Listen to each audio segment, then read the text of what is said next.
बर्तमान बड़ खबर आपण मैंने देखुंट चाषी पंजीकरण है सरल एणिकी स्व घोषणानामा दाखल करी पंजीकरण करें चाषी। राज्य सरकार खरीफ चाष पंजीकरण प्रक्रिया को सरल करने समस्त जिलापाल मानू नूतन निर्देशनामा जारी करिसेंती। एणिकी कृषक माने केवल स्व घोषणानामा दाखल करी पंजीकरण करें बोली एथिरे निर्देश रही। पूर्वर वंशावली और विभिन्न प्रकार कागजपत्रर आवश्यकता थिला, तेणु पंजीकरण प्रक्रिया जटिल हो जाइथिला। एहाकु नहीं विभिन्न स्थान रे कृषक माने आंदोलन करथिले। एकाधिक स्थान रे रास्ता रोको मध्य देखिबाकु मिलिथिला। बरगढ़ जिल्लार विधायक माने मध्य कृषक मानक समस्यार समाधान पाई सक्रिय भावे आगई आसीथिले।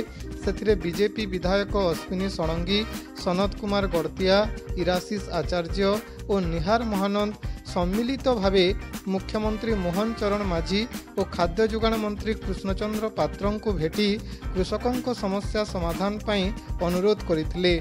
परिशेष रे गतकाली विधिबद्ध भाव में निर्देशनामा जारी करिसेंती ओडिशा सरकार। सरकारको एही पदक्षेप जोगु राज्यर हजार हजार कृषक लाभान्वित हेबे बोली आशा करा जाउची। एही परिप्रेक्षी रे बरगढ़ विधायक मानक प्रचेष्टा को प्रशंसा करा जाउची।